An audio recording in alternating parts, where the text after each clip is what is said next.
G'day, mate. Luke Ford here. I was just looking at the WashingtonPost.com and it had this heartbreaking story about gentrification. Almost told that gentrification plays for communities that want to simply preserve themselves.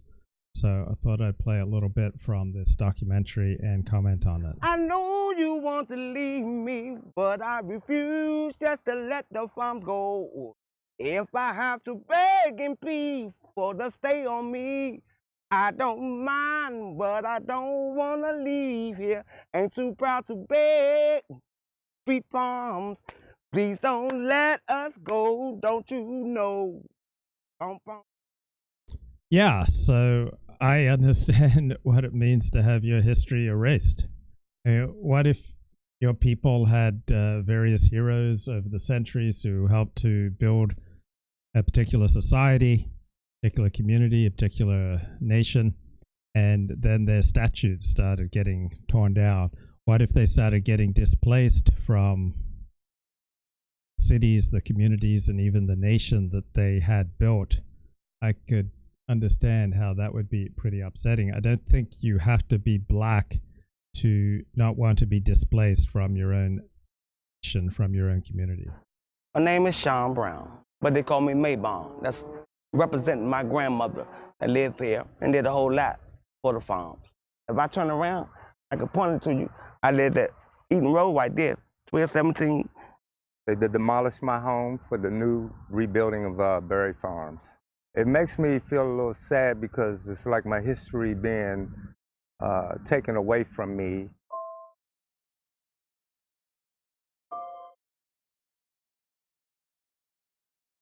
Wow, who would want to have their history just taken away from you?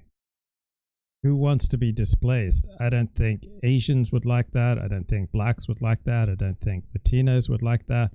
I don't think Christians or Muslims or Jews would like that. I don't think even white people, even white Christians would particularly appreciate that. So why wouldn't this just appear? I know you want to leave me, but I refuse just Why to wouldn't let this just the farm go.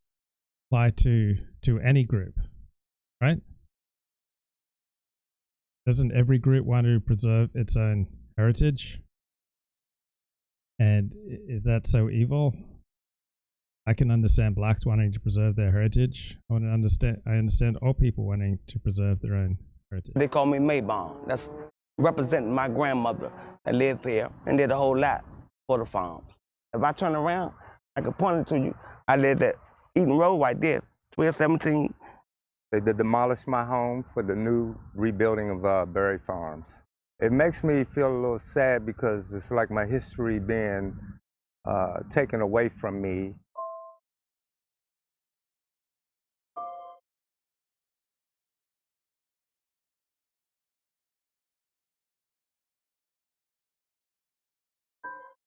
Yeah, who wants their history taken away from them? Who wants Growing up in the farms was really, really, really wonderful. It was fun. See, I was a little kitty cat. I used to run around. If you didn't catch me, you in trouble. My mother came in 1962. When we got down here, everybody welcomed her with open arms. You can leave your doors open. Today I moved out. Ooh.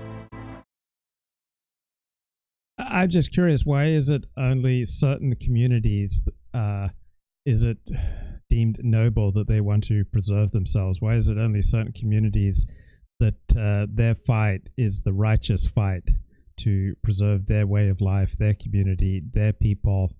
Like, do we have protected peoples and unprotected peoples? Is that how the world works? I look back at it as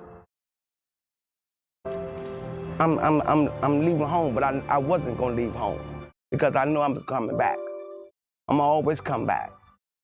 Looking at it right now, I'm trying to picture how it's gonna look, and I'm hoping some people that moved out get a chance to come back.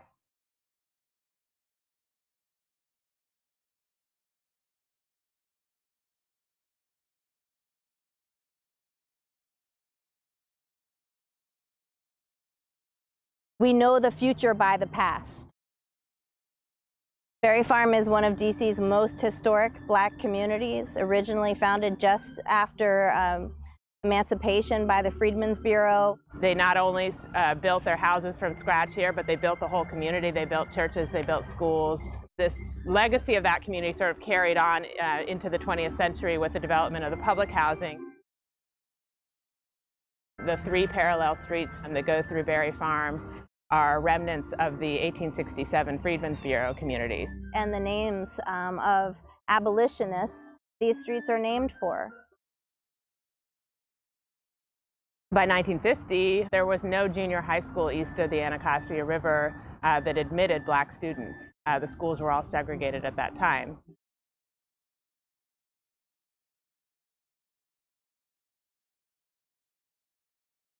When a brand new junior high school opened. See, I don't have to be Black to have empathy for these people. Okay, I don't think one has to be Black to have empathy for trying to understand what they've been through, what they are going through, and why they want to preserve their own community. I remember the old story about some white people driving into a Black neighborhood to try to purchase property, and Black people at a barbecue looking at them and saying, "There goes the neighborhood," right? I think every group wants to preserve their own people, their own community, their own history. Nearby, for white students, they showed up at the door and demanded to be admitted. This was sort of the beginnings of a case called Bowling v. Sharp that ultimately went to the Supreme Court as a companion case to Brown v. Board of Education, resulted in the desegregation of schools within the district. It was important that a DC case accompany Brown v. Board of Education because DC is not a state and therefore not necessarily subject to the 14th Amendment.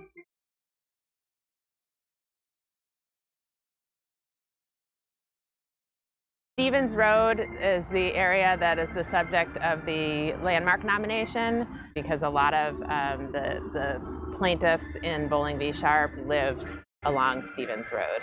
That includes Adrienne and Barbara Jennings. So the Jennings sisters, they lived right through this path here in the 1100 block of Stevens Road.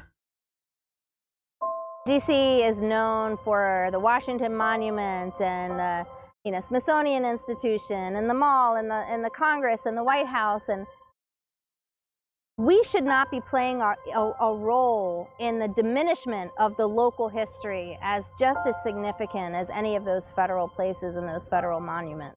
This was a place for slaves during the Civil War to come. Okay, well, what about white people or Asians or Jews or even Latinos? Do they get to preserve their own communities against the influx of outsiders? Or is it only African Americans who get to play a saintly role in such a fight? So I think that for the legacy of this particular area in Southeast, this should still be that particular place that people should be able to come and live, and it shouldn't be based upon your income. Declaring Berry Farm a historic landmark will ensure that our history is remembered, that our stories are told, and that we will see our reflections in this community for years to come, despite the fact that so much of what has been familiar about DC has changed around us. Berry Farm is historic. The only question before us is whether you, Historic Preservation Review Board members, will give it the landmark status and recognition that it deserves. Thank you.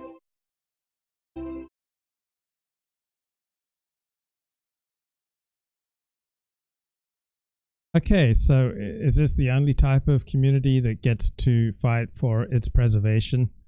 And if what they are doing is noble, then why not other communities?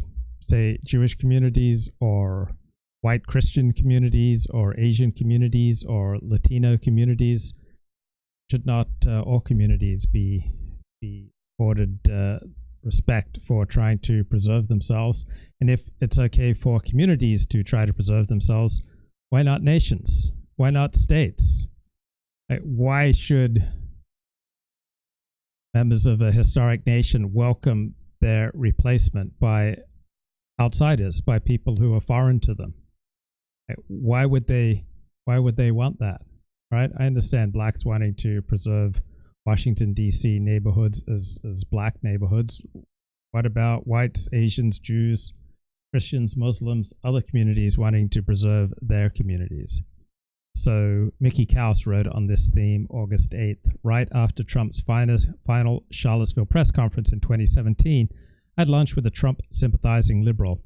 Said the president's response had been inadequate. The both sides comment, the failure to fully blame the white nationalists holding the rally. Emotionally and politically, he was right. I mean, a woman had been killed by a white nationalist. Still, I balked.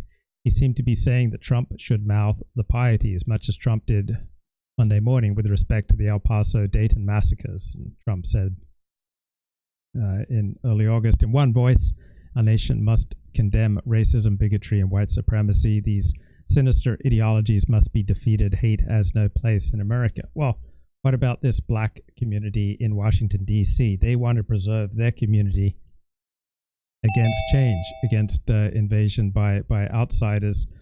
Why should not all communities have that right? Or is it only certain protected groups who have the right to protect themselves? Okay, we've got a guest here in the Zoom chat. Good evening. Okay, I can't hear you, so maybe you'll together soon and listen to the guest. Meanwhile, I'll go back to Mickey Kaus. Also, murder. I agree with all these sentiments, and yet what was the hang-up? I've told myself in the intervening months I need to figure that out, but gee, I never find the time. But after El Paso, it's hard to dodge any longer. Here goes. So let's start with the plan. If you lived in Washington, D.C. in the 1970s and 80s, you know about the plan. According to Wikipedia, it's a conspiracy theory in Washington, D.C. that since the District of Columbia Home Rule Act in 1973, white people have had a plan to take back the black majority city and the offices of local government. Okay, I hear our guest. Good evening. Hello. Hey, who's this? This is Don, but I think that I'm not the one that they're talking about. Yeah. How's it going, Don? Long time no talk, man. Yeah, it's been quite a while. So, how are you spending your time these days? What are you thinking about? What issues are you wrestling with? Well, for me, I'm working full-time 50 hours a week doing digital marketing, which is something I've done for quite a while, and going to school, taking 21 units, and getting a paralegal certificate as part of that, and then volunteering 2 days a week, helping county jail inmates. So, wow. But as far as spirituality, I mean, I'm schedule. Yeah, it is. It's quite a schedule, and I still try to make it to. I'm Catholic, so I try to make it to daily mass, and then 2 hours every Monday in the middle of the night, going into adoration, spending 2 a.m. till 4 a.m. hours in there. Now, I've known you for about 15 years or so. I don't believe you were born or raised Catholic. In fact, when I knew you, to the best of my knowledge, you were not Catholic. So what led to this conversion to Catholicism? So I was raised the son of a Protestant pastor, got into the adult industry for a while and professed to be an atheist.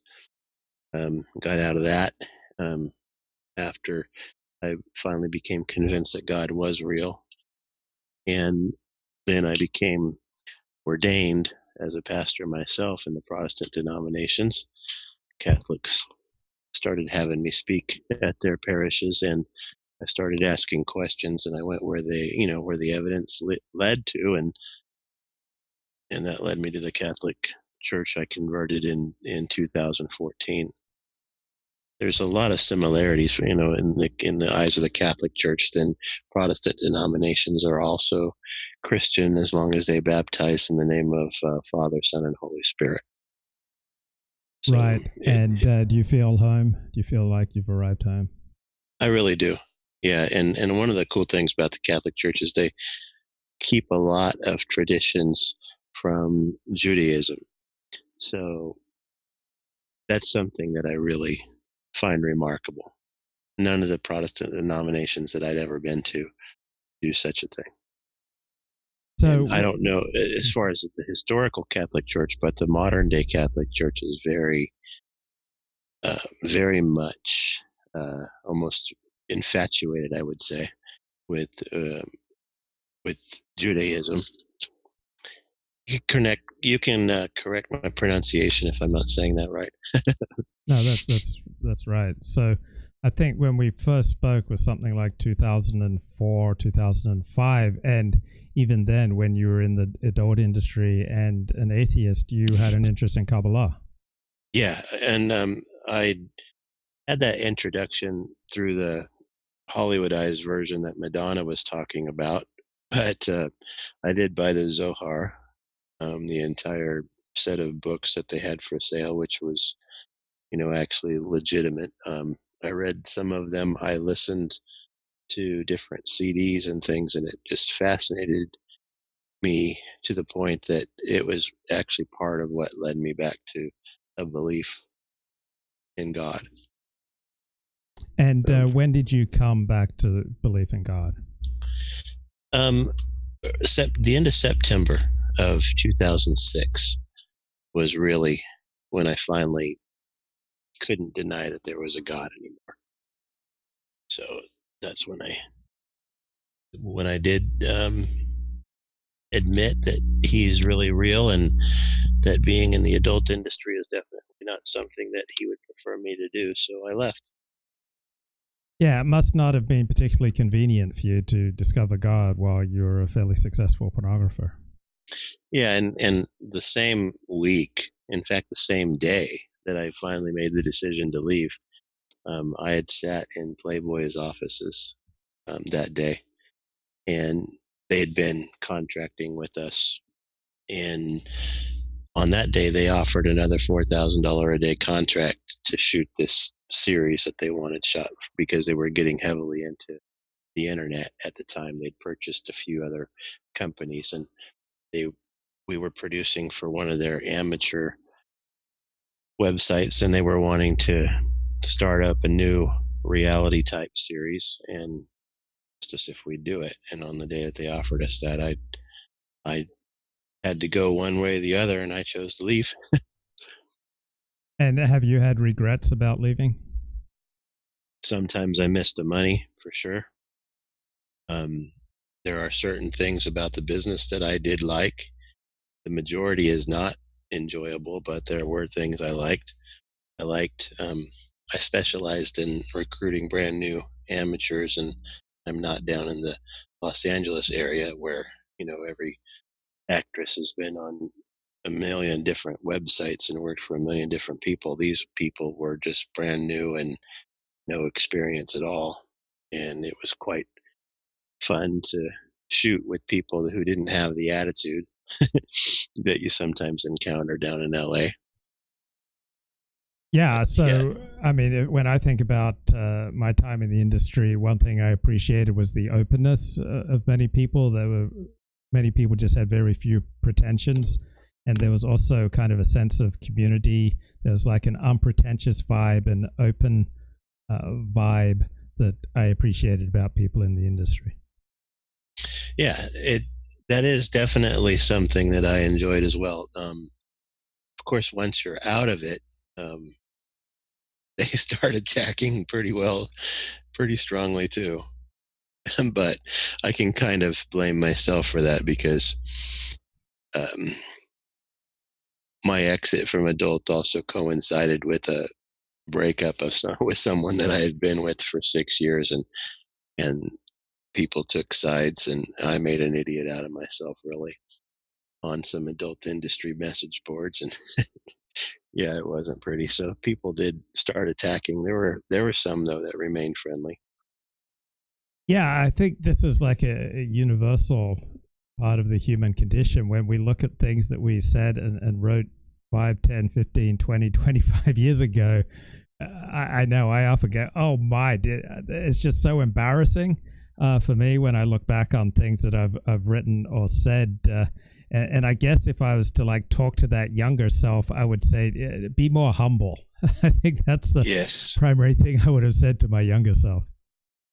Yeah, for sure. I would say the same thing, and everything that I did, then and after, to be humble, even when I got out, because I obtained a pretty decent level of notoriety in the Christian world since I had left in the way that I did. And, I thought I was humble, but I didn't know what humble meant. So, Now, how long were you around the adult industry? I was in it from 97 until 2006. And I don't know if, the majority of the stuff that I did was all web-based, even starting in 97 when the internet was so slow that it was mostly photos. But that part of the business was easy to get into at that time. I just basically sent an email to one of the websites that I had found that I thought was, up my alley, and he asked me, well, what are you, a photographer, and are you looking for someone to sell your content to? And I said, yeah. But I didn't even have a professional camera at the time. I did my first shoot with a $130 point and shoot that I went down to Ritz Camera and bought. But that's how easy it was to get into. And they happened to be well known enough that a few other sites said, oh, if you could shoot for Kim over there at HEK, then you could shoot for us. And so, and pretty soon I had a handful of clients, and then I started some sites, and then eventually at the end of my career, I guess you'd call it, shooting a lot for one of Playboy's sites, and they would even send us around to their casting calls to recruit for them. I was a pretty decent recruiter. So what skills did it take to be a good recruiter, meaning getting girls into the industry? So up in Northern California where I was at, I would run an ad. I had billboards. I paid for referrals. But really the thing that would get them to come in would just to see the lifestyle that we lived. I was pretty laid back in how I talked to them. I'd spend the first half an hour at least of any interview talking about them, because everybody likes to talk about themselves. That would make them comfortable, but it would also give me an insight into what their hot buttons were. You can tell psychologically what you'd need to say to convince this person to get into the industry. And I would start them off with very soft core, full nude, of course, but posing all by themselves and with no one else at all. And then when they would get used to the money, then they'd just start becoming willing to do more. And that's what we did. And I had a fiance. She was 8 years younger than me, and she was a freshman in college when I started dating her. And having her sit there in the same room as me was pretty powerful too. It would lead to a level of comfort for the potential new actress. So we just had a system in place. It was definitely manipulative, but you did it in a way that you make them think it's their idea. And what motivated the girls by and large to do this work? Money. They're off at college for the first time, and if they're working at Starbucks, it would take them 2 weeks to make what they can make in 4 hours, with us.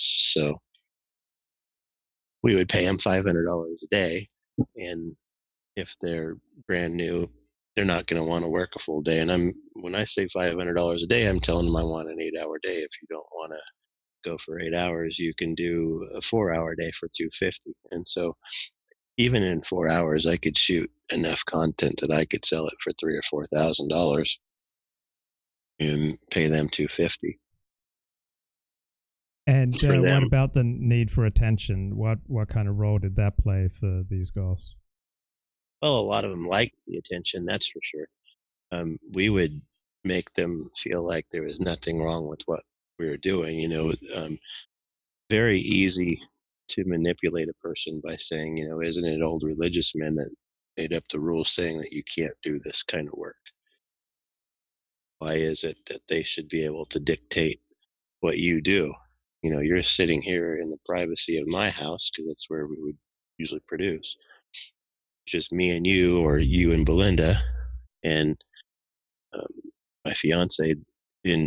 So nothing's going on with you that I would consider wrong. And who is it really that's being manipulated? You, who's getting paid, and are you being used, or is it the guy that has to work for 2 hours out in the hot heat to be able to subscribe to a website to see you? So that sort of line of speaking was convincing to most college girls, at least back then. So I know people who would be appalled at watching a scene whereby somebody caught HIV, for example, and I would respond to them, well, what about a scene where somebody loses their soul, where someone's soul gets like taken into the gutter?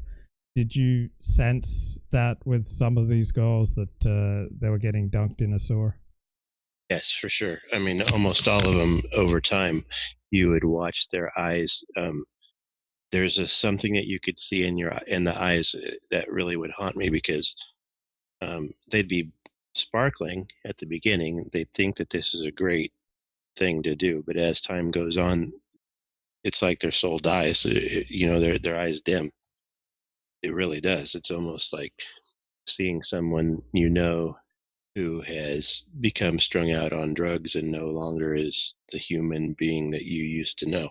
The same sort of thing would happen in this business over time with these girls, for sure. And maybe describe some of the other changes that you would see over time with the girls. Well, there's some of them that would end up turning to prostitution, because, there's really, if you're going to be logical about it, there's not any difference between prostitution and pornography, except for our society says one's legal and the other's not. One of them you sign a contract for and give a copy of your ID, and the other one you don't. So they would get into the drugs and the prostitution, lose relationships with family. It was, lose careers. There was a girl that I remember very much, that she had gone through the police academy, and halfway through it, they kicked her out because they found out that she had worked for me, and she'd actually only worked for me for one day. So one day of working ended up costing her the career that she'd always wanted. And that's not abnormal. There's, I once did a debate at a university, and Nina Hartley was on the other side, and Nina, she says, yeah, the average career is about 2.5 years, and then after that, these girls can't really expect to be able to do any work more fulfilling than Home Depot. And I said, well, thanks, Nina. Now you're making my arguments for me. But that's about the truth. I don't know what has changed since then, because I left in 2006. So I don't know if maybe our society is more open to letting former foreign talent work in professional circles or not, but it definitely wasn't the case then. And your political cultural worldview at this time, would libertarian be the best way to describe it? Oh yeah, absolutely. I'm neither donkey or elephant. I think that our political environment is crazy, and it's, if we're talking about pure politics, I think it's absolutely ridiculous that all of us argue over who has chosen which mascot. Because you'll see the Democrats saying something about Trump that they themselves said just a few years ago, and vice versa. It's just stupid. And we have families that argue with each other over politics. These politicians, they really don't care at all about any of us. They just act like they do. You know, I think they're all just as evil as any other. But yeah, that's why I like to stay independent and criticize both sides. And what changes did you notice in yourself during your time in the industry? And looking back, what are some changes that you missed at the time? So, changes in myself, I definitely started seeing things differently. I started um, being able to look at something that had really bothered me at the beginning of my career and actually find it intriguing by the end of it. Some of the stuff that goes on in that business, that my first trip ever to Vegas for the conference, the convention in January, I would see things and almost be sickened by them. And then just a few years later, oh, that's kind of cool, because people do get jaded and it does screw up your head. And I really can't hold any kind of relationship at all, you know, um, for some reason, very difficult to do. I just got out of one that I was in for 6 months, and she can't understand why. I needed to leave. I just can't do it. Um, and I know that it's just stuff that's harm I've done to myself. Beginning with my career in the porn business, you just see sexuality in a different way. It's meant to unite people, and that's really not what happens when you're involved in. And what was it about you that allowed you to make this a living? What was it about you that allowed you to cross that line from polite society to the dark side? At the beginning, it was all about hate towards Christianity because I had been raised in very strict Pentecostal churches, and my parents were only doing the best that they knew to do. So I've never felt any bitterness towards them. But the people in that kind of environment, as I became older, I'm a pretty intelligent person, and a lot of the things I was being told didn't make any sense. And so I felt like I'd been lied to all my life, and that created an enormous amount of anger and bitterness. And from there, I just went to as far away from my beliefs as I possibly could, which was the porn business. So I was married at the time to a girl who actually lived her faith and believed it.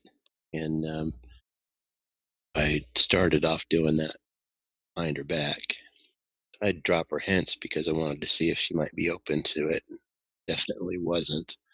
So I finally came clean with her and told her, but it was only after I cheated on her twice. The first time I told myself that if I ever do that again, I'm gonna come clean and tell her. And so when it happened again about a year later, then I did tell her. And that was the end of that marriage. But she was a great woman. We're still in contact to this day. We were friends up until just a few years ago, and we still talk. We talked a couple of days ago. Got a great son together. How many friendships did you lose through getting into the industry?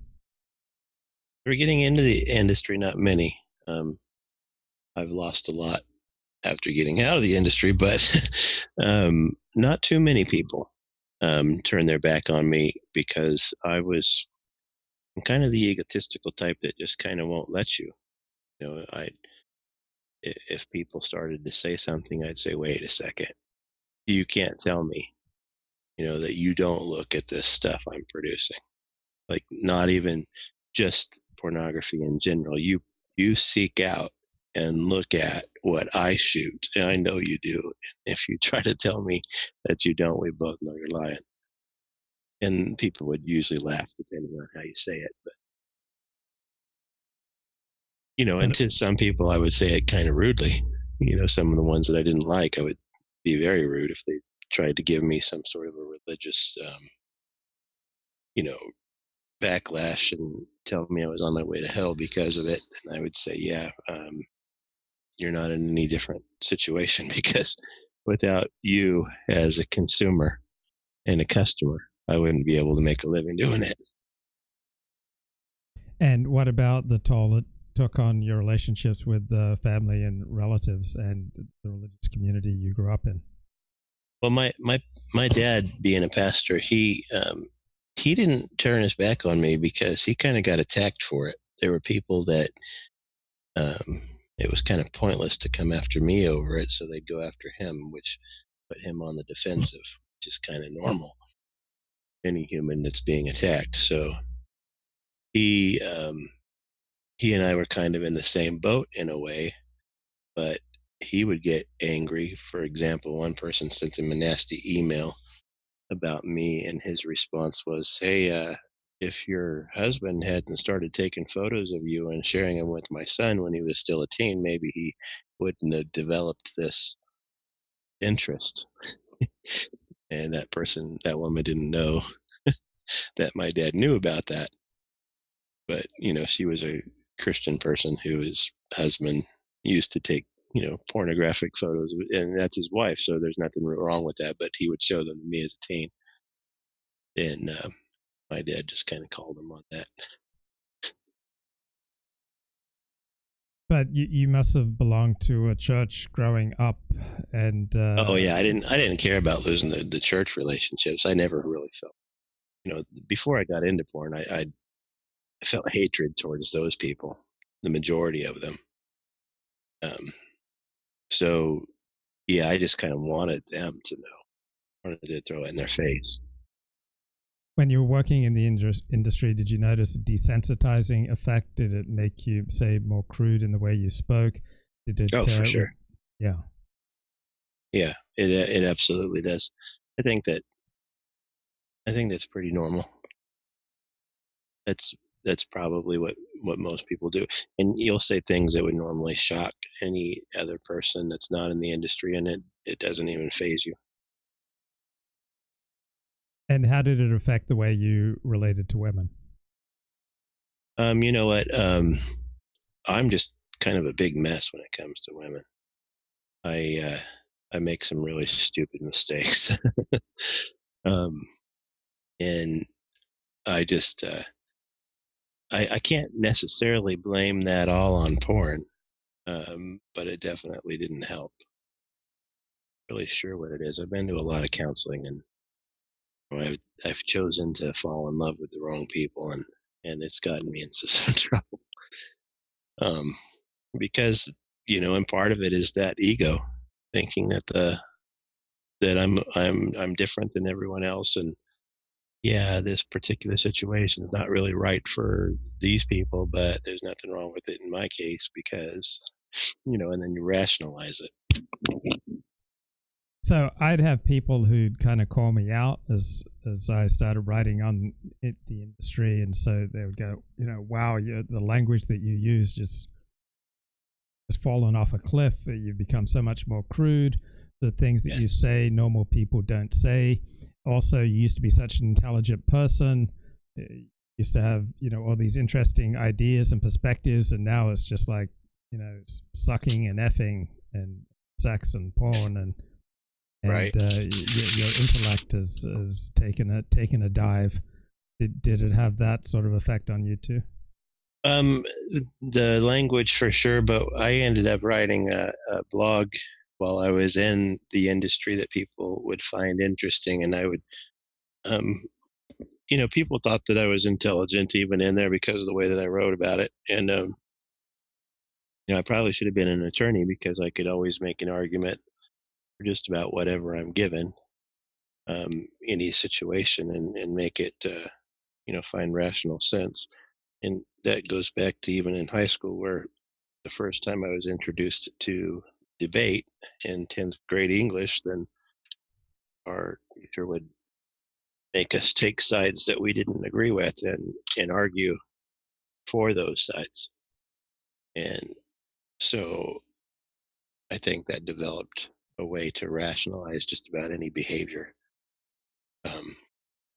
So, again, that's something I can't really blame on porn. That's kind of narcissism in a way, because through counseling, I've been to 7, 8 different counselors now, and that's the one I was hoping, honestly, that they'd find something majorly wrong with me because it would explain a lot of things. But they basically says that I'm a mild narcissist, and that being the case, I'm always convincing myself that my actions are okay.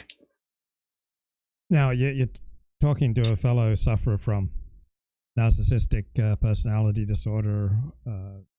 I certainly received that diagnosis in the year 2000, and it's an incredibly crippling syndrome. It just severely inhibits your ability to develop and deepen and maintain relationships with other people because of one's own insatiable desire for admiration. So whether I was in a hyper-religious phase or I was in a hyper-porn phase or somewhere in between, my narcissism went with me.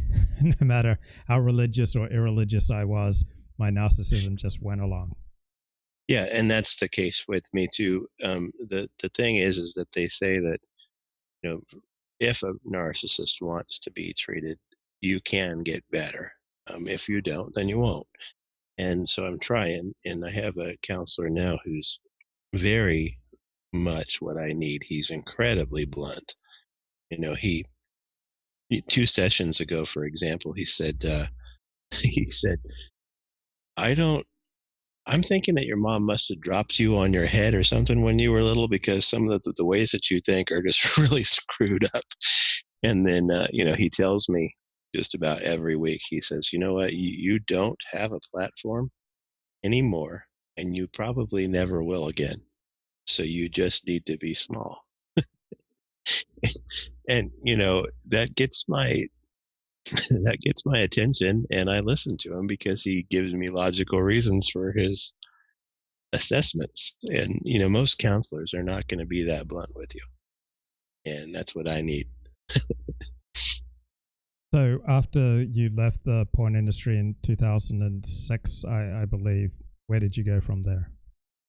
So I started traveling all over the world, speaking at universities and churches. I even got to be on Nightline. I got to talk to the Parliament of Australia, and where they voted on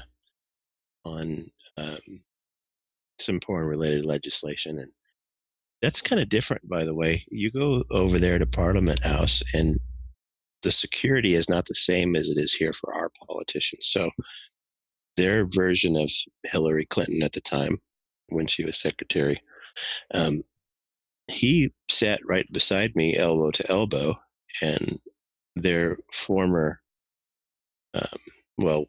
president over here. Prime of Minister, course, you're you know all this because you're Australian, but he was sitting at a table all by himself, just 30 feet from me, and if I wanted, I could walk up to him and talk to him, but I didn't because I didn't have anything to say. But it was pretty neat. And then they had me stand up and address everybody, and I was there for 2 weeks and spoke at many different universities and churches. So I got to do quite a bit of traveling and speaking. I spoke to members of our Congress, and but the churches, of course, they kept me pretty busy too.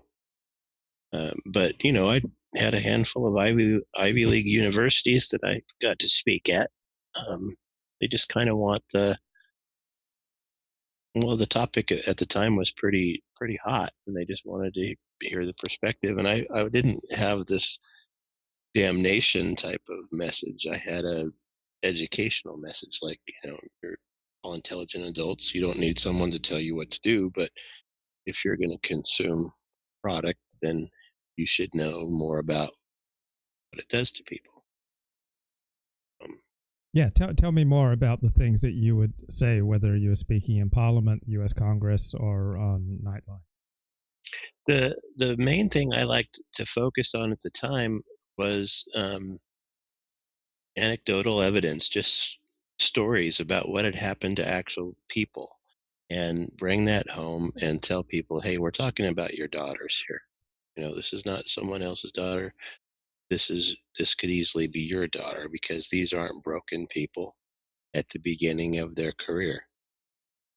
Some of them, a lot of them do become broken, but the ones I'm recruiting up here in Northern California who are brand new to the industry, they're just mommy and daddy's girl who went off to college and met someone that made it sound like this was a good idea. And no matter what you want to think, these types of things happen.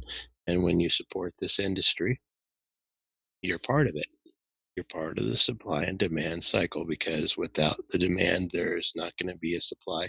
People aren't just doing it because they're good old boys who think the world needs a little more porn. You know, there's money involved, whether you're consuming free content or paid content. And so let me tell you what you're part of. And then I would just share story after story and the different experiences. And, you know, a lot of people, if you're in an academic environment, anecdotal evidence is not acceptable. But when you're talking about something like this, it's hard for people to argue against because it's just raw and real when you tell the stories.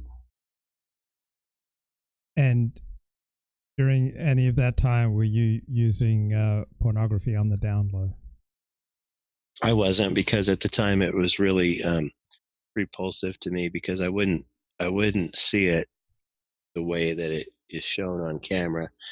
In my head, I would remember, you know, certain people who had shot similar scenes with me and what their life was like.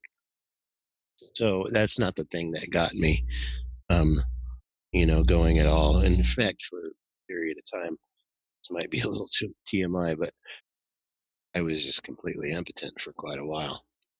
And it was just it was a psychological thing where I was going through a lot of guilt about what I had done, and you know, I had no idea. I was being torn in my mind about what's pure and what's not. And I don't know. It was pretty hard to separate myself from what I'd done to so many people. I carried a lot of guilt about it for a really long time. So how did you get clean? You left the porn industry. You must have had mentors or... No, you know what? I should have, but I didn't. So what happened was a complete mistake. Whether you're a Christian or not, you can learn a lot from Paul, you know, in the New Testament, who was a Jew who converted, of course, to Christianity. But when he did, he'd gone from killing Christians to being one. He went away for 3 years, and he healed and he studied. And I didn't do that. I left the industry in September, and by December, people had me coming and speaking for them. They wanted me to write a book, but I wouldn't do that. I knew it wasn't time. So because of the fact that I was put up on a stage and I'm speaking and I'm saying things that people want to hear, you come across as being all put together. And so nobody really, you know, now these days in my life, I have people who come up and say, "Hey, I feel really bad because I saw signs that you needed help and I didn't say anything." But that's pretty much the case. I'm this person that really did a lot of damage to myself for 9 years in the porn business. And my ego tells me at the time that I didn't need any kind of help or guidance. I just needed Jesus, you know. But that's not really true. That's not the way that we're made. God puts us in communities for a reason, and I didn't reach out to what was available or ask for any kind of help. Just thought I'd get through it on my own. So I was still a mess of a person. I just had a platform, and I was trying to be a better person. Didn't mean I was, but... So on the face of it, you were just going from success to success. Yeah, I went from, I mean, it was less money, but it was still decent money. I was paid to speak, but I donated all of that because what had happened is my network of porn sites had 12 million visitors a month coming to them, and I had learned some things while I was in the business about driving traffic. So I used those concepts to start a business that promoted, digital marketing for auto dealers whose checks always cash. And and I got myself a handful of 8 auto dealers, and I charged them a lot. And one of my clients used to brag to his employees that I saved him $500,000 a year in advertising. Well, I was doing things at the time in 2006 that none of the auto dealers were doing, but it was stuff that I'd learned in porn. And it was the same concepts we're applying to the auto industry, even though the product was different, of course. And so when I would travel and speak, I could work while I'm on the road because I just needed to be somewhere with an internet connection. And so I would take that money and I would donate it to single moms as speaking money. And I would live off of what the industry gave me, and I did pretty well. It was 180,000 a year, which I don't know, in LA that's not all that much, but it was enough for me. And then the business that the speaking funds, like I said, I would donate. And one of the single mothers, of course, was my son's mom. But there were others as well, because I felt like I couldn't stand on a stage speaking out against porn and getting paid for it, because that's still getting paid to talk about porn. So I'm still kind of part of the business, and that's the reason that I felt the need to donate it all. Now I won't deny the fact that once in a while I use that money to buy I bought an iPad and some the Beats by Dr. Dre, small things like that. But this is over the course of many years. But almost all of it went to single moms. So how long were you speaking publicly for? I spoke publicly until December of 2014. So from September of 2006 until December of 2014. So over 8 years. Yeah, and things were getting bigger all the time. I was getting more and more invites all the time. When I joined the Catholic Church, I thought that the Protestant churches would stop asking me to come, but they didn't. And then I all of a sudden had the Catholic Church, which is, Protestants number, I think, 40 million. Catholics are 1.2 billion. So things were really exploding. And I had begun to study to become a priest. So what had happened was there was a girl I became involved with, and my thing was I didn't. I'm willing to talk about this if you are, Luke. Yeah, I'll let you lead. I'm not gonna. Okay, so I had a big fall, and it was made to be something horrible in the news, but reality and what's in the news are completely different. So I started mentoring a troubled young person, and I had known her adopted father my entire life, and they thought that I could help her and her sister. So her and her sister and their mother, they all moved into my house and turned their grades around from straight F's to straight A's. One of them was 13 at the time, and the other one was 14 and a half, almost 15. And so we turned their grades around, and part of it was just wanting it, making academics important. She looked up to me, of course, because I'm a person who's done well in life and I'm on TV and stuff. So she started saying, even at age 13, that someday she's going to marry me, and I just laugh about that. was just cute, and it was normal. It's what happens when a strong male figure enters a teen girl's life. Well, 3 years later, and she's 16, um, and and she's still saying it, except now it's getting more difficult for me to ignore. She's a beautiful girl. I mean, I've been around beautiful women my entire career, but this one was incredibly beautiful. So I went to her dad, and he was a professor at a university, I mean, a community college. And Ron, you've known me all my life, and I've told you before that your daughter is saying these things, and we've laughed about it. But now I have to admit it's getting hard for me. Still saying it, I thought it would pass.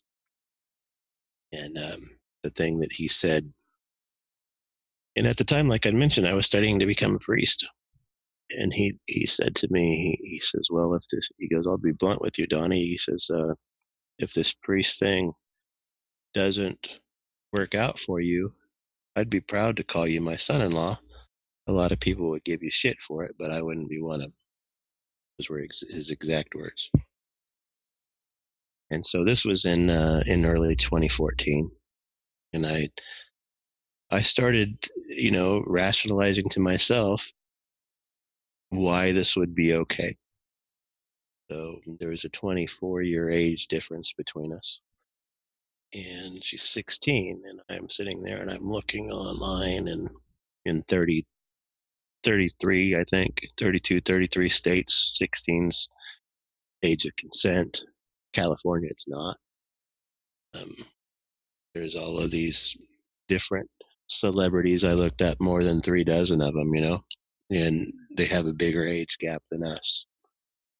I was thinking to myself, hey, that's not so crazy, Celine Dion and her husband that she just absolutely adored. They met at a younger age than what she is now, and blah. There's all these rationalizations I did. So I basically told her, I said, look, if you want to think of me as your boyfriend, I'm okay with that. And I'm not going to marry you though until you're 24. And the reason I chose 24 is that would be out of school. She wanted to. At the time, she'd said she wanted to be a psychologist, and so she needed a master's degree, and that would be finished by 24. I told her that if you still want to marry me when you're 24 after you've been to college and been around college boys, then I'll do it, because to study to be a priest is a very long time period anyway, and it would line up about the same. It's 10 years of study. So if she had found that I'm not what she wanted, she could move on and she could go off on her own and I'd be a priest. But if she discovered that she still wanted to be with me, I could marry her and be a deacon, because a priest, of course, has to be celibate, but a deacon doesn't, if married before he becomes a deacon. So that was the plan. And so she started calling me her boyfriend, and of course, so people roll their eyes at that and have their things to say about it. And I was trying to justify to myself why it was okay. And, things I would use would be like, Jesus, his mother, Mary, was younger than Bethany is when she had Jesus. It said that God is his father, and all these different things that you use to excuse yourself. Well, in November of 2014, during Thanksgiving break, my son was over at my house, and Bethany was over visiting her mother on the coast, because her mother had moved out of my house and left her daughters behind. And she was over there visiting, and my son wanted to watch a video on Netflix, so I was going to turn it on to the iMac. And I logged on, and Bethany's Facebook page was open, so I did some snooping around, and she was over there hanging out with this 38-year-old guy, and I was jealous, and I'd been drinking. So I really lit into her, and I told her exactly what I thought about that. I tore her down. told her that she was trash, and amongst many other things. I knew all of the areas to hit because I'm the one that had built her up from the person that she had once been. So I just undid all sorts of work in one conversation, and I told her she needed to ask her mom if she could move in with her because she wasn't coming back.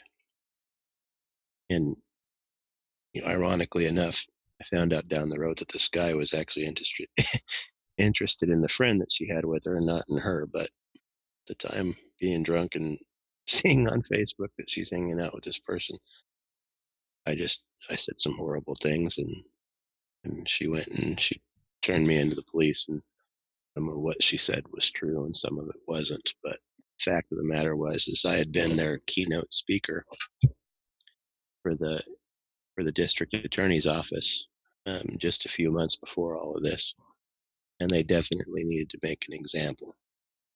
So every single rumor that would get dug up was published, and some of it was true, but the majority wasn't. I looked at the case and figured that what I actually deserved for the things that I had done wrong warranted 8 months in the county jail and a misdemeanor charge, but that's not what I got. As different things had happened, Bethany reached out to some of her friends because she was told.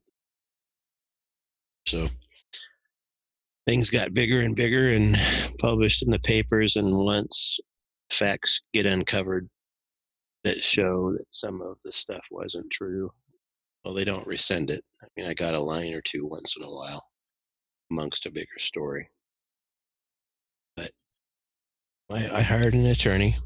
He was supposed to be the best in the area, and he was promising me that we would win, but I asked him how. I'm not just one of those clients that sits around and just takes your word for it and lets you do what you want. I didn't like his strategy, so I fired him. I didn't want him to attack her. I'd sobered up and I'd found out how wrong I was.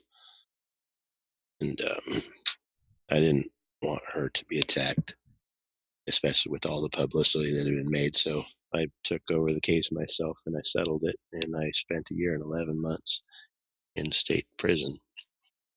So it was, it ended everything in life. It ended my business. It ended any kind of speaking. People said that I was a hypocrite, and I'm in there. They got a point. I didn't feel like one at the time. I felt like a guy who was in love, and I was stupid enough to believe that this person might actually really mean what she had said. But the truth of the matter is, I should have been smart enough to know that we're talking about a 16-year-old girl, and she sees a person who stands on a stage. She's not seeing things the same way that you do. But it just killed me because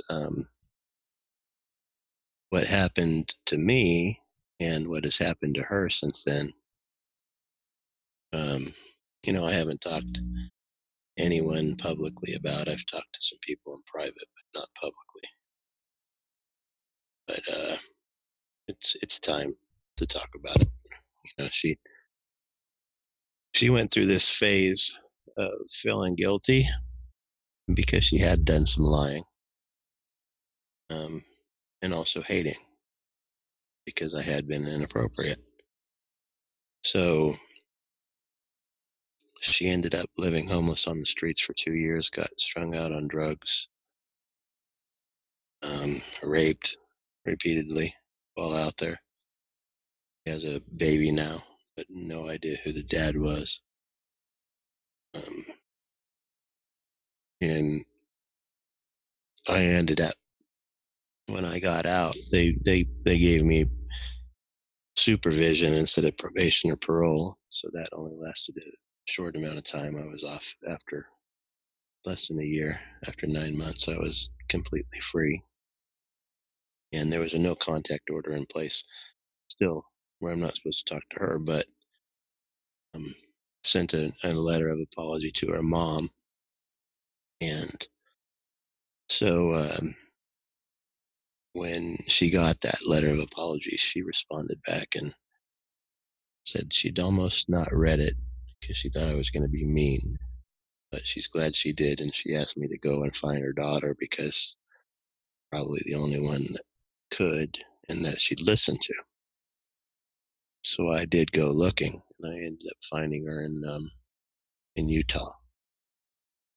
And it was the next few months were absolute hell, but after that we ended up getting her back to her mom, who now lives back east, and doing pretty well. We don't talk anymore. I did my part, got her off the street, and got her back to her family. She's in her 20s now, and I sent her $1,000 a month for a while to help get reestablished. But I don't have any contact at all anymore, and don't send any money. But yeah, it was horrible. And because the case had had so much publicity, the moment that I walked into the prison system, everybody knew who I was, and they tried to extort me. So they had people got my face broken and had to have surgery for that. But all of those guys that did it ended up becoming my friends down the road, which was interesting. It was an interesting turn of events. But yeah, I found prison to be everything that they say it is on the movies. And if it wasn't, go ahead. What was the racial composition of the prison you were in? Well, I ended up down in Chuckawalla. But the horrible prison was the Tracy Reception Center. Tracy is, everybody goes there until they sort you out. So as far as the race, the majority of the people inside are Hispanic, but they're not really the ones that cause the problems. Not for me anyway. It was the other white guys. And, the moment that I walked through the doors of the reception center, everybody, there was, I walked into this place, it's three tiers, 3 stories, and everybody's locked behind doors, but they recognized me and just started screaming.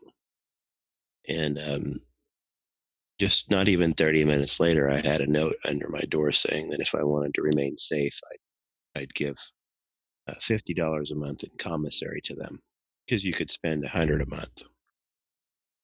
And so I responded back and I said, that's not going to happen. I'm the kind of person that if you had a need and you asked, I would definitely help. But when you're demanding, no. So then I got a response back that said that I was not allowed to use the showers or to walk the yard, or else I wouldn't be safe. So I responded to that with my ego, and I said, not only will I now, use the showers at every opportunity, even if I don't feel like going outside to the yard, I'll be out there every time it's open because no one's going to tell me what I can and can't do. So I knew I was going to be taught a lesson. And I'm not going to say that I wasn't scared. I was petrified. And they did get me. They ended up busting up my face, and then in the shower they tried to sexually assault me, but they didn't succeed. I still have a bone in my right hand that's not completely healed from having to prevent that from happening. But so for the next 4 months until I was transferred to to the final prison, I was in the hole, and so were they. We were all in the hole, and so you go out every single day into these dog cages, just like a dog cage that you can get at Home Depot, same size. They have to let you out every day because you're in a small cell all by yourself. And I would just run in circles, tiny little jogging circles inside there. I'd mapped out how many laps it took to do a mile, and I would do 7 to 8 miles a day. And they would say, all sorts of things that you can imagine them saying to a person who's in there on the sorts of charges I was in there on. And I would just ignore them and just keep running. And then one day, the leader, he says, "Do you hate us, Don?" And I stopped and I put my hands up on the cage and I said, "No, man, I don't hate you. I can hear you guys talking because when they got tired of, making fun of me and moved on to the regular conversations because I wasn't responding, then they would just talk, and their lives were horrible. They had these broken lives. I can't hate these guys." And he says, "Well, I got to tell you something." He says, "Most of us in here, we could be in trouble for the same reasons you are. We just weren't caught." And he says, "We think you're actually really a Christian because of the way that you act." Because they'd walk by and I'm always reading my Bible. While I was inside, I read the Bible cover to cover for 15 times in 2 languages and 8 translations, which brings my total to 22 because I'd read it 7 times before going in. But and then this one guy, he had these white pride and Nazi tattoos on him, and he told me, "I just found out last week. The reason I'm talking to you, Don, I found out last week that I'm a Jew. I've never talked to my mom, but last week she made contact with me, and it turns out I'm a Jew. Can you teach me about my faith?" So that's why I was saying all those guys ended up being my friends, because I was kind in the way that I responded, even after what had been done. And some of their friends came back into the hole later, and they tried to jump into the ridicule mode, and these men said, "Shh, leave the man alone," and stuck up for me. So it was kind of interesting. And then those that weren't Jews, there was only that one that was.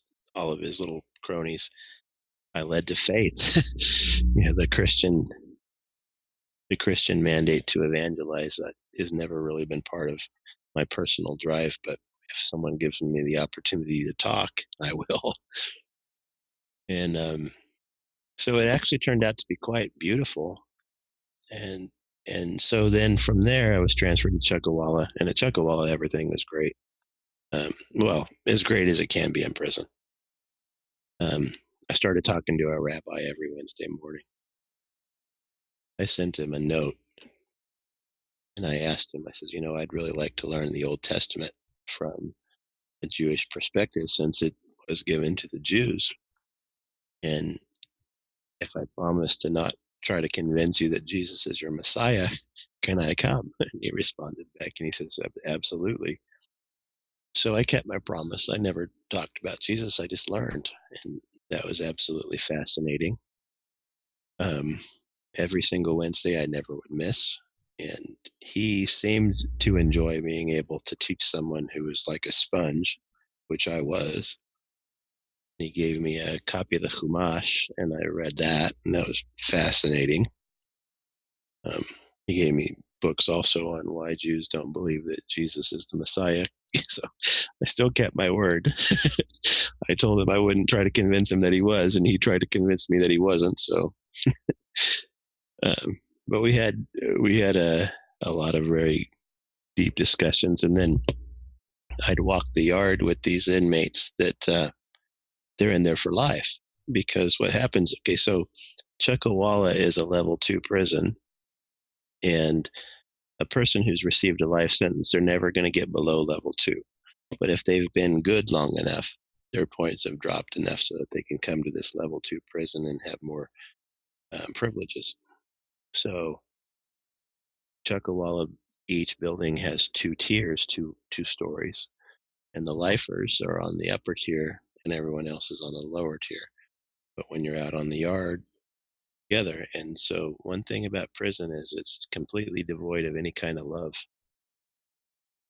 and any kind of care. So once in a while, if someone comes in who actually seems to care and want to listen, these people, they just kind of almost bombard you.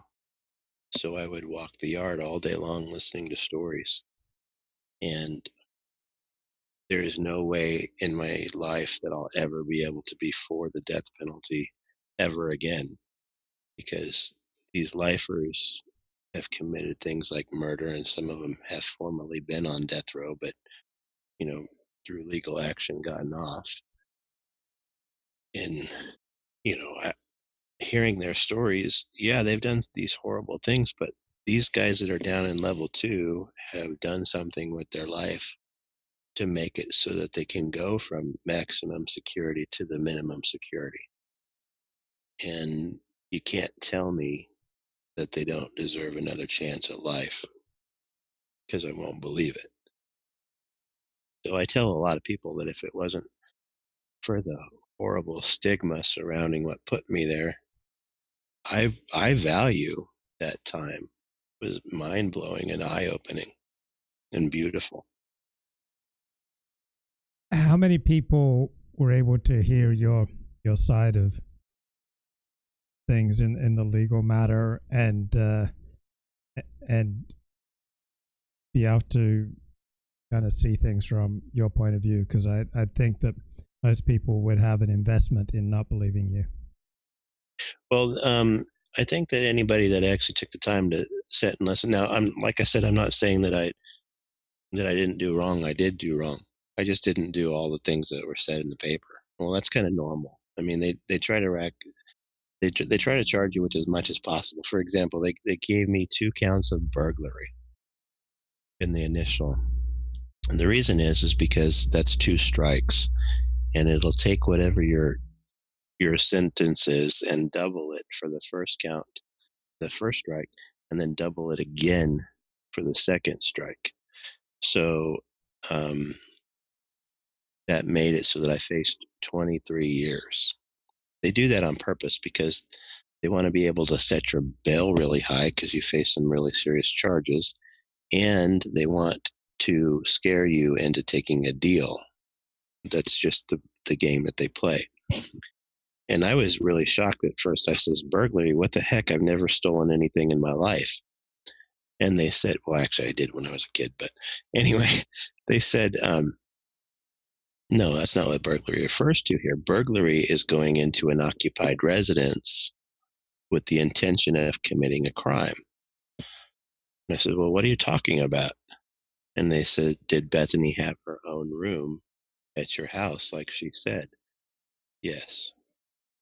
Did you ever do anything inappropriate with her in that room? Because that room is considered her residence. And so if you went in there and did anything inappropriate, that's burglary. So, oh my gosh, so they do these things that, like, it's very unlikely that a jury would actually convict, because it would be my word against hers. But the thing was, I wasn't going to lie. I was willing to admit to what I did do, but I wasn't going to take charges for what I didn't. And my attorney wouldn't talk to them. They offered him this 7-year deal, but he wouldn't present my side. He wanted to just go to court and attack Bethany because her story changed so many times, over and over again, and he thought it was a slam dunk. Well, I didn't want her to be attacked. So when I fired him, the next day, the deputy DA came down and talked to me. And I knew that when I'm talking as an attorney to her, I could say all sorts of things and not use it against me, because I'm an attorney, my own attorney, speaking on behalf. So I says, look, I'm going to tell you what I did do and what I didn't do. And I sat there, and that attorney, her name's Anu Chopra. She was a deputy district attorney at the time. She's not with them anymore. She's actually suing the county for discrimination. When she told me that she thought I was a good man who just made some really stupid decisions, and that meant a lot to me. So, I told her, I says, here's what's true, here's what's not. Um, you just let somebody go. His parents were rich rice farmers. His case didn't make the news. And the girl involved was a year younger than Bethany. You just let him go. Here's the case. Here's the case number. You already know it because you're the one that handled it. He, he spent 8 months in the county, blah, blah, blah. So she says, well, what are you willing to do? I'll take that back to the DA. I said, I'll tell you what, anything that'll keep Bethany out of trial and get me out of prison before my son graduates from high school, I will take. And that turned out to be a year and 11 months. Well, actually, I could have done a little bit more, but that's how the charges would have laid out. Says, that's what I'll do. And she says, that's not going to happen. She won't go for it. So I said, okay, well, I'll play the same games that you guys do. And what I did next made it so that the judge ended up calling me the most manipulative person she'd ever seen. But they had slandered my name all of this time, throughout the case. And then when they found that their allegations weren't true, they didn't print retractions in the newspaper or make any kind of statements. So I started playing the same game that they did. And there were 64 CDs and DVDs from all the different people that they'd talked to. And I listened to every single one of them, which is definitely something my attorney didn't do because he didn't have the time. And I noticed that one of the people that they'd interviewed, that they wanted to call as a witness, had begun an affair with the investigator. So I knew that because part of the discovery was an interview with her husband where he's complaining that their investigator is sleeping with his wife.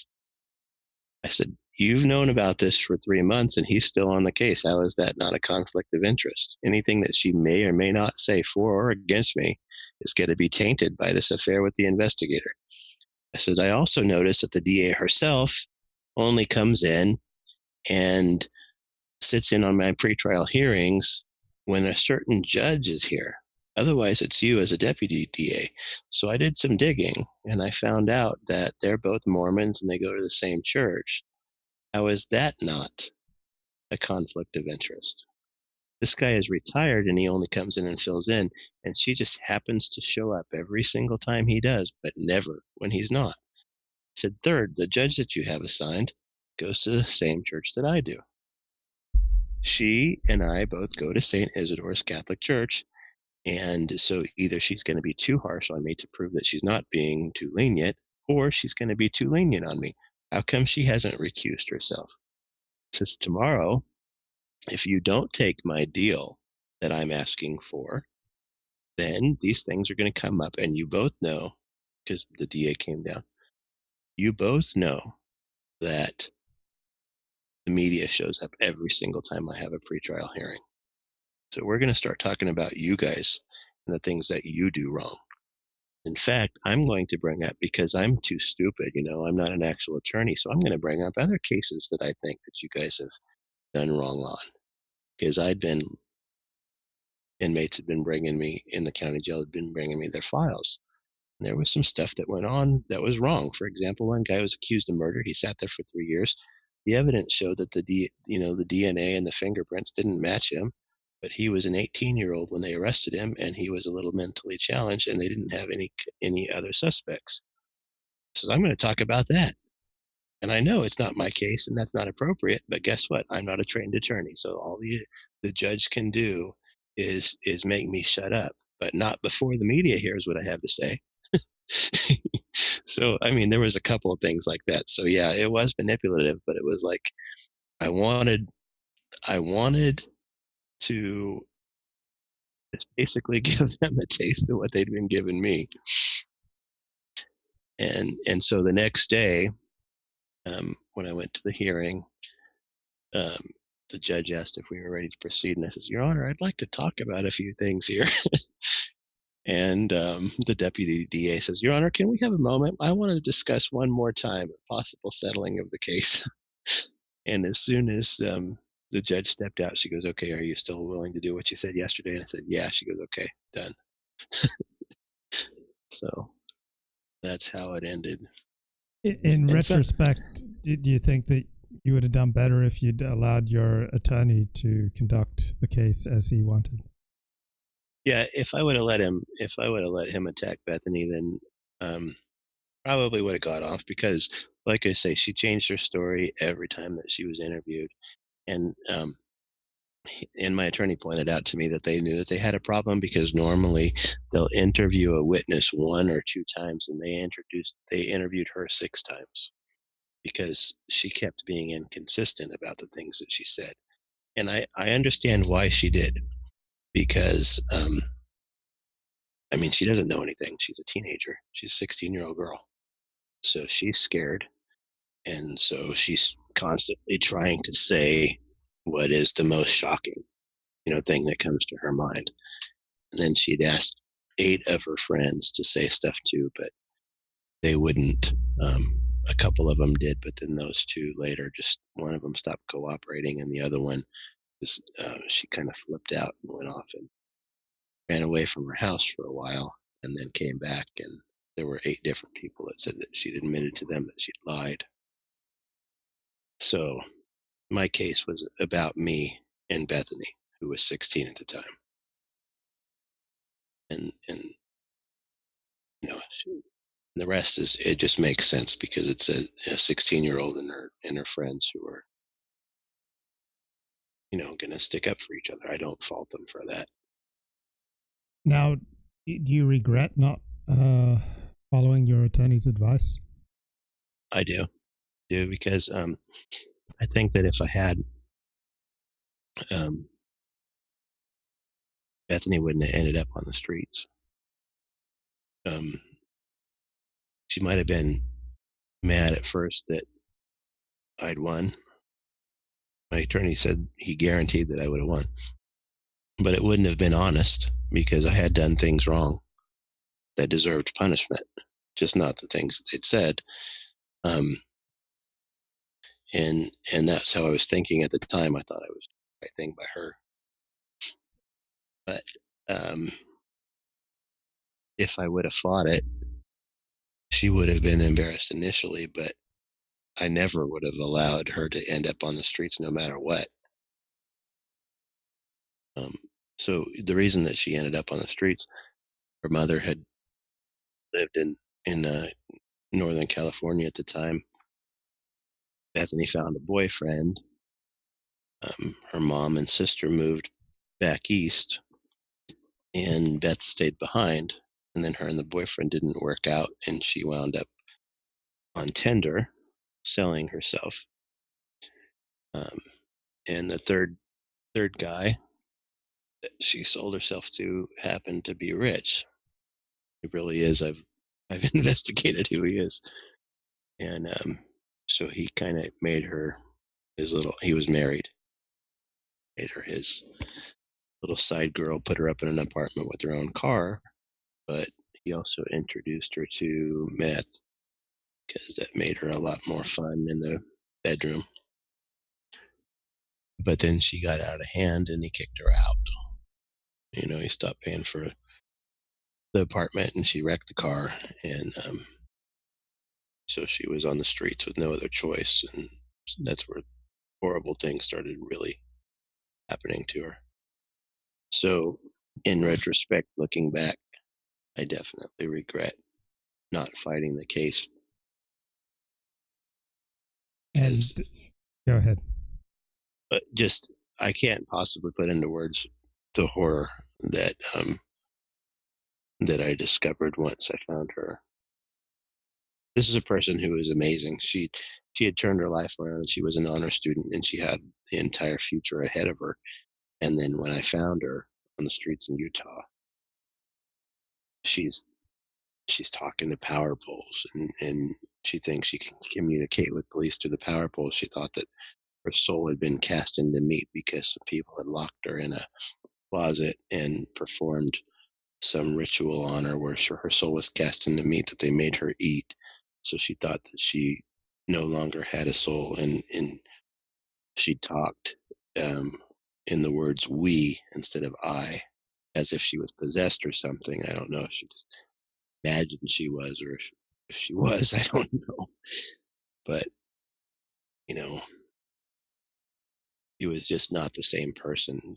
Her hair was completely shaved off because that made her less attractive to the raped her. She slept in bike lanes sometimes because there's lights there and it's closer to the road where she's less likely to be raped. She was afraid of homeless shelters, so she wouldn't stay there. She had certain infections that one doctor said was the worst cases he's ever seen. And I know that's my fault. If I would have done my job inappropriate, never would have ended up there. At what age was she when you began a sexual relationship? She was 16. Okay. So I took a charge, by the way. So here's what happened. So she told the police that she was 16. Then she said she was 13. She said she was 14. She said she was 12. She said all these different ages. So they had to go out and find evidence. They says, okay, you keep on saying these different ages. Tell us what was happening in your life when it started. So she says, well, it was after my mom had her surgery. So they went to the hospital and with the mom's permission got the records of when she'd had the surgery. And Bethany was 14, almost 15 at the time. So she says it was after that. Okay, so now it ruled out. And they says, well, it couldn't have happened before you were almost 15. So, and I told them, no, she was 16. And they says, can you prove that? How am I going to prove it? So, if I took the charge that said that something inappropriate had happened when she was between the ages of 14 and 16, it still would match up with my timeline. Now, in retrospect, I never would have taken that, because if I would have stuck to no, I will take nothing before age 16, then I could have forced the judge to give me a misdemeanor instead of a felony, but I didn't know the proper legal procedures to do that. And my attorney, he wasn't talking no deal at all. He thought it was just going to. So when I took over my case, smart as I thought I was, and still didn't find all of the relevant information that I know now. And then you also pled to other underage teens' sexual interactions. Yeah, and that was that was stupid too, by the way. So her friend Allie and her friend Heather were the two of the 8 that she had asked. And so Anu Chopra and I, Anu was a deputy DA. And once I became my own attorney, we're sitting there and we're having all these conversations. So I'm starting to feel a camaraderie with Anu, who is prosecuting me. And so I told her what had happened with Bethany and Heather. And I says, I'm willing to take anything for Bethany. And she goes, well, if you take these other things, if you settle these cases too, it won't add any more time. And okay, I've been in county jail now for almost a year, and I'm just getting sick of it. And I'm looking at these other people who have been there for 3 years fighting their case, and I'm thinking, okay, do I really want to keep fighting? And I says, well, if I plead no contest to that, pursuant to People v. West, that means that I'm saying I'm not going to fight this, but I'm saying that it's factually not correct, right? And she says, yes. So that's what I did. And that is what People v. West means. So I pleaded no contest pursuant to People v. West because I was just tired of fighting. So People v. West means, because normally no contest and guilty are the same thing. But if you stipulate that it's pursuant to People v. West, it means that you are stating that this is not factual, that you're just basically tired of giving up. I mean, I'm tired of fighting and you're giving up. So that's what I did. And the thing is that those two, Heather had stopped talking to the police at all, and Allie was the one that had admitted to 8 people that she had been lying for Bethany. But I just wanted, it was that last week, they were going to give me what I wanted. We're sitting in the courtroom, in that scene that I described to you where she asked the judge if we could have time to do it. And I made a spur of the moment decision, as long as I could stipulate that I was saying it wasn't factual. And did you have a history of other relationships, sexual relationships with underage girls? Never. No, I'd never had anything on my record other than speeding tickets. But even if it's not on your record, what about in your practices? No, you know what? When I was in the porn business, there was a girl who claimed that she was 17, but as soon as she did, I sent her ID to the Chico Police Department, and I told them, here's what she's saying, and they ran it, and she was lying. She was 18 at the time. That was the closest that I'd ever come. And as part of your plea deal, they wanted you to admit to having an unnatural and abnormal interest in children. That was just part of the charge, and I don't even know what that charge was. Let me see it up. So it's part of the penal code and the way that they structured it. So that relates to Allie, was not my best friend, one of my really good friend's daughter. And he was friends with Bethany. They hang out all the time. So Bethany went to Allie and said, told her that it was my word against hers, and asked her to say that I'd actually had sex with her too. And Allie went along with it, but then she's the one that, like I said later, admitted that she'd lied for Bethany. Because I didn't. I mean, they said that I had sex with Allie while her dad watched. That was, if you look up what happened with her dad, yeah, he didn't do any time because there was no merit. They definitely arrested him initially, but they had to let him go, and he ended up, getting off because there was no merit to that case. He just basically, he kept on fighting, and I didn't. They even came and visited me after I was in prison, asking, okay, tell us the truth. Did Lewis watch you have sex with his daughter? No, I didn't. I didn't do that. So what advice would you give people in a similar circumstance to you prior to your taking the deal? That's the reason I'm getting my paralegal certificate now, because you definitely need to fight no matter what. I really did think I was doing the right thing by making it so that Bethany didn't have to go to court, but it wasn't the right thing. Like I said, part of what led her down the path she went was guilt. She knew that she'd greatly exaggerated what actually happened and had a pretty horrible fight Thanksgiving week of 2014, but she also knew from previous experience that sometimes I'm really mean to people if I've been drinking too much wine, and that's what had happened that night. I saw that she was hanging out with the 38-year-old, and that in combination with a whole lot of wine,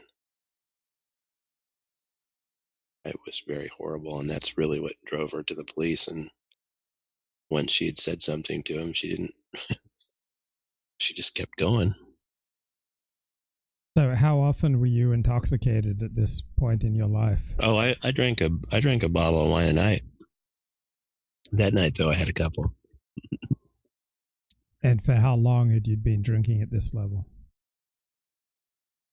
Oh, let's see. When did I start in porn? 97. Yeah. So, yeah. So that was just a regular habit. I was always drinking something. I never turned to drugs when I was in the porn business. Because I saw the people who made, the drugs that were popular, and I never wanted to put anything into my body that they'd made. Me and wine and other alcohols were pretty good friends. And so you still drink today? I do, yeah. Not every night though. So let's see. In the last 2 weeks, I've drank three nights out of the 14. Red wine and that's my thing. I like red wine. And when you say you drink, how much? Usually a bottle. Yeah. What happens is with 21 units and 50 hours a week of work, I won't drink during the week, but on a Friday night or a Saturday night, then I usually will.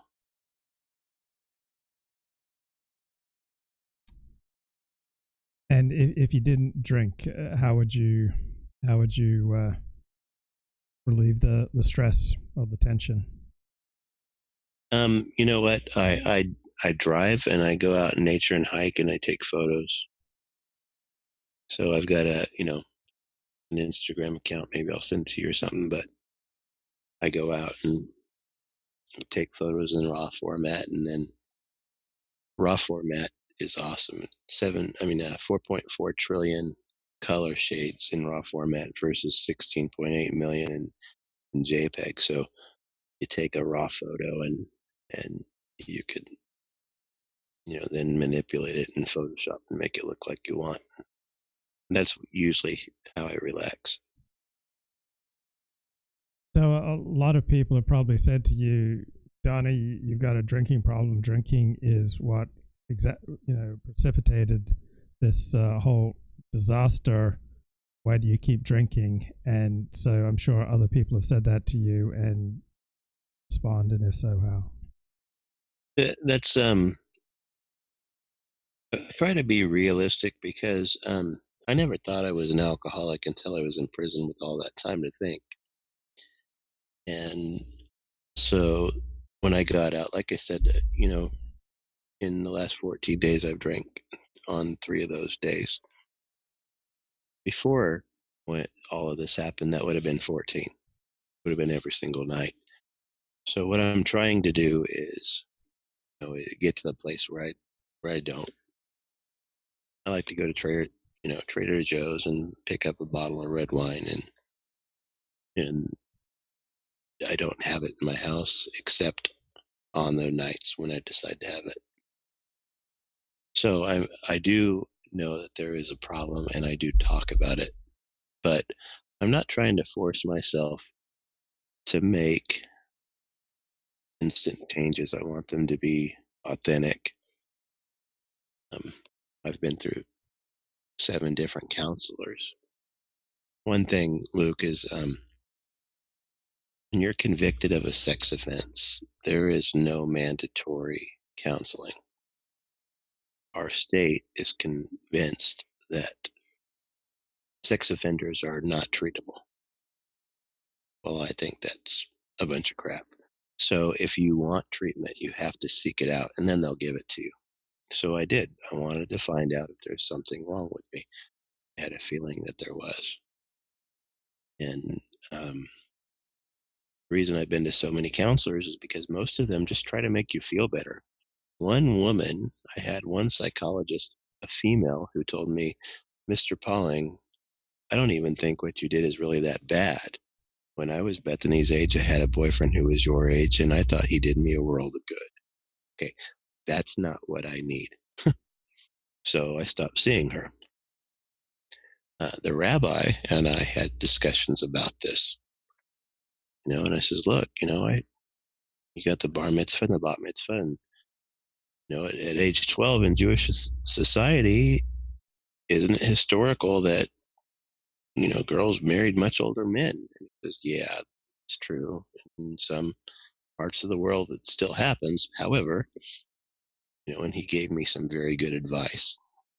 He says, what we say is, do you want someone to just bear you children, or do you want a soulmate? Because you need to have a soulmate, and for that to happen, you need somebody that's your own age, your own experiences, your own.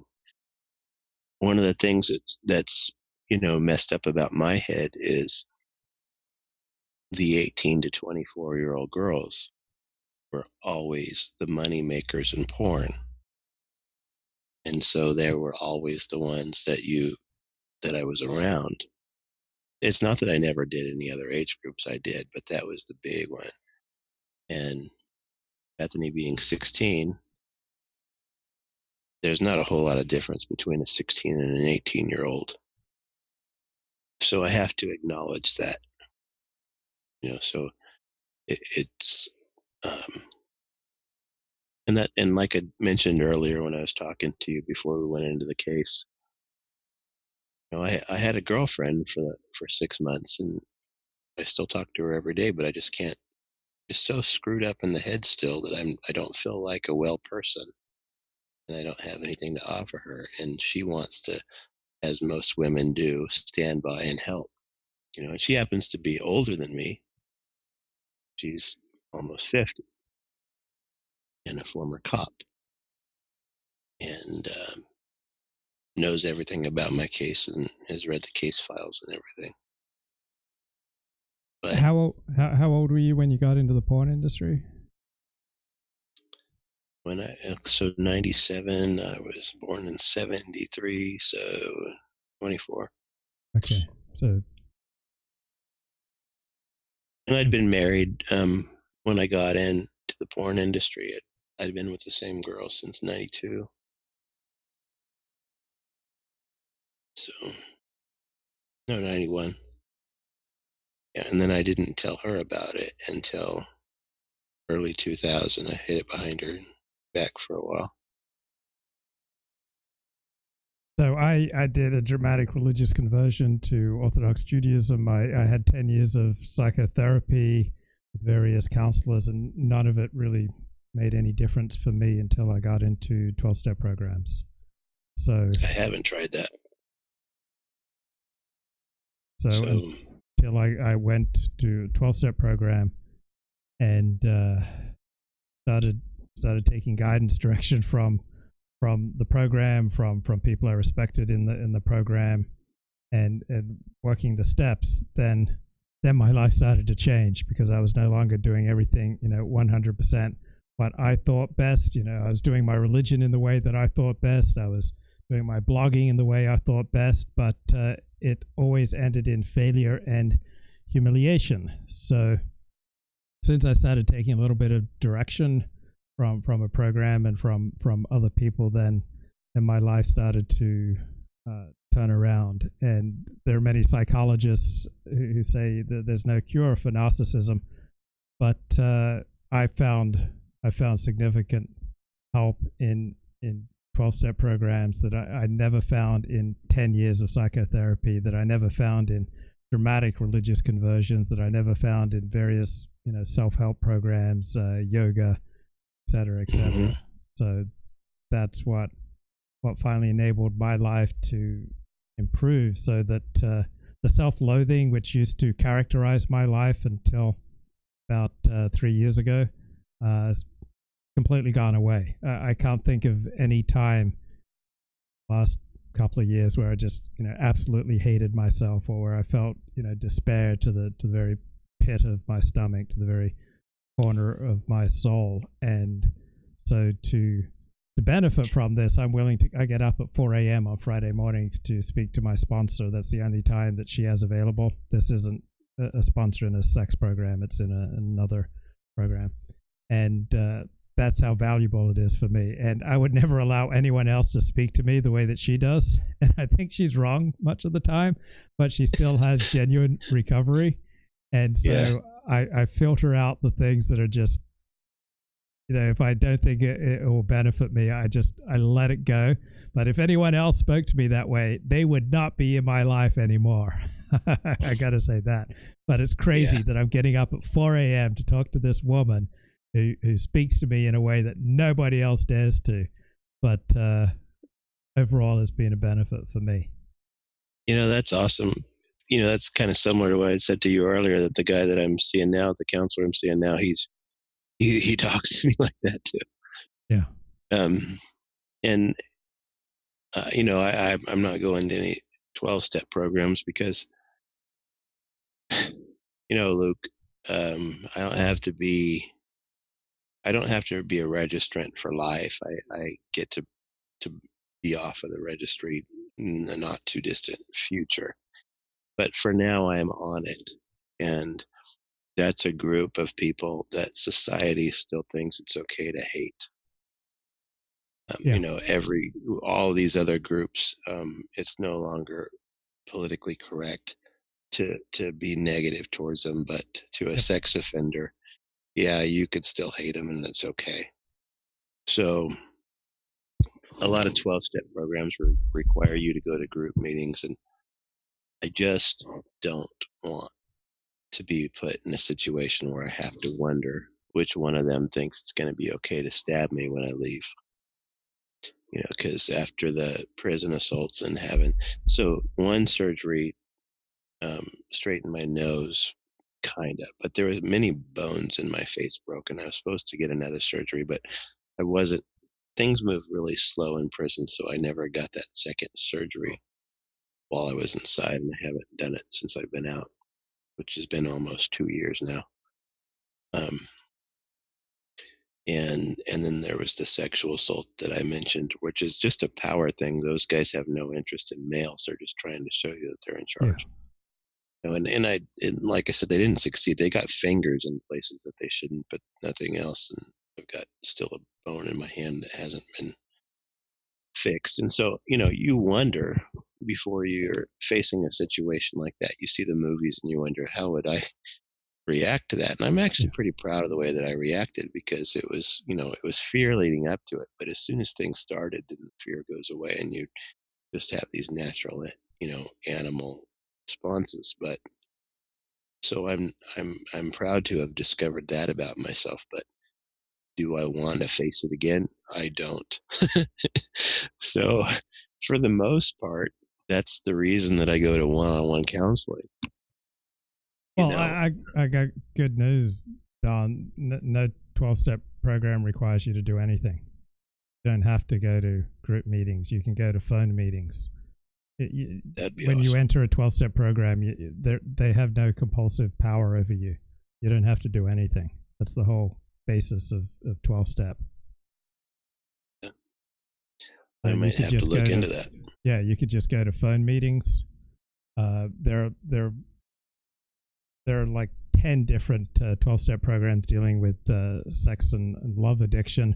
But some of the programs you'll go there, people will routinely talk about the various sex crimes they've been convicted for or that they've committed but not being convicted for. People will talk about rape and molestation and violence, and they don't get judged. They don't get jumped and they don't get judged because pretty much everybody in the room can identify. So when I went to my first sex-related 12-step program, and I kind of looked, it was in a kind of a dingy room, and I thought, what the hell am I doing here with this bunch of losers? And it's like 40 people in a room. And then when each person spoke, I was able to identify with something that they shared. And so one guy I became friends with, he had a problem with hitting women. Okay, which is, very politically incorrect, very, very frowned upon thing to do. The guy turned his life around, got married, had a kid, prospering business, just completely turned things around. I mean, everybody was sharing stuff, and I could identify with something that everybody shared. So some people have had a problem with hookers. Other people had a problem with seducing underage girls. Other people had a problem with spending all their time looking at porn. But everyone is pretty effed up, and so in these kind of communities, there's no jumping people. There's no real judgment, because everyone recognizes when you go in the door that you've had some compulsions that have frequently gotten the better of you, and I think that would probably be pretty helpful.